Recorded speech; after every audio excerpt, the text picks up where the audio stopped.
नमस्कार।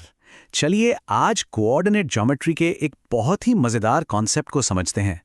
कभी सोचा है कि किसी मैप पर या किसी ग्राफ पर दो पॉइंट्स के बीच की एकदम सीधी दूरी कैसे निकालते हैं? चलिए आज इसी का पता लगाते हैं। तो सीधा सवाल पर आते हैं। हमारे पास दो बिंदु हैं ए और बी और उनके कोऑर्डिनेट्स भी दिए गए हैं। अब हमारा काम है इन दोनों के बीच की दूरी निकालना।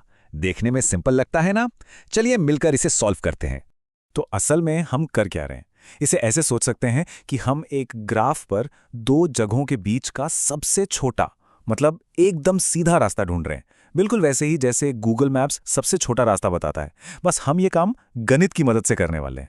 ठीक है, तो एक बार फिर देख लेते हैं। हमारे पास है बिंदु ए जो है 2,3 पर और बिंदु बी है 6,7 पर। अब बस इन्हीं नंबरों के साथ हमें अपना सारा काम करना है। तो फिर ये दूरी नापे कैसे? क्या कोई खास तरीका है? जी बिल्कुल, यहीं पर हमारा एक बहुत काम का टूल या कह लें एक जादुई फॉर्मूला सामने आता है। इसे हम कहते हैं डिस्टेंस फॉर्मूला यानी दूरी का सूत्र। चलिए देखते हैं ये क्या बला है। और ये रहा वो फॉर्मूला। अब पहली बार देखने में ये शायद थोड़ा डरावना लगे, पर यकीन मानिए ये बहुत ही सिंपल है। और मजे की बात यह है कि ये मशहूर पाइथागोरस थ्योरम का ही एक रूप है। यही हमें किन्हीं भी दो बिंदुओं के बीच की सीधी दूरी निकालने में मदद करता है। अगला कदम है अपने बिंदुओं के कोऑर्डिनेट्स को इस फॉर्मूले में सही जगह पर रखना। तो हम बिंदु ए के कोऑर्डिनेट्स 2,3 को x1, y1 और बिंदु बी के कोऑर्डिनेट्स 6,7 को x2, y2 बस ये ध्यान से करना है ताकि आगे कोई गड़बड़ न हो। बहुत बढ़िया, सारी तैयारी हो चुकी है। अब बस इन नंबर्स को फॉर्मूले में डालना है और देखना है कि जवाब क्या आता है। हम इसे स्टेप बाय स्टेप करेंगे ताकि सब कुछ एकदम साफ साफ समझ में आए। ठीक है, तो कैलकुलेशंस पर ध्यान देते हैं। सबसे पहले हमने x और y की वैल्यूज को फॉर्मूले में रखा। तो 6 - 2 हो गया 4 और 7 - 3 भी हो गया 4।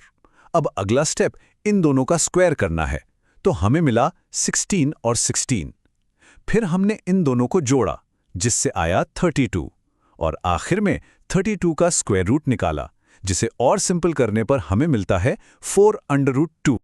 और बस इसी के साथ हमारी पूरी कैलकुलेशन खत्म होती है। सारे स्टेप्स पार कर लिए हैं और अब हमारे पास फाइनल जवाब है। तो क्या है हमारा जवाब? तो अंतिम उत्तर है 4√2। यही है हमारे दोनों बिंदुओं ए और बी के बीच की एकदम सटीक दूरी। तो हम पूरे विश्वास के साथ कह सकते हैं कि बिंदु ए और बी के बीच की दूरी 4√2 इकाई है। हाँ, एक बात और याद रखनी है, ये इकाई या यूनिट्स लगाना जरूरी है क्योंकि दूरी का कोई ना कोई माप तो होता ही है ना? और जैसा कि महान आर्किमिडीज ने कहा था, दो बिंदुओं के बीच की सबसे छोटी दूरी एक सीधी रेखा होती है। हमने अपनी कैलकुलेशन से ठीक यही सीधी दूरी निकाली है ना कमाल की बात? तो ये था हमारा आज का टॉपिक।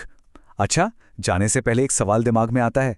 हमने ये तो देख लिया कि ये फॉर्मूला एक सीधी लाइन की दूरी बताता है, तो क्या इसी फॉर्मूले का इस्तेमाल करके एक त्रिभुज यानी ट्रायंगल की तीनों साइड्स की लंबाई भी पता की जा सकती है? इस पर सोचिएगा जरूर।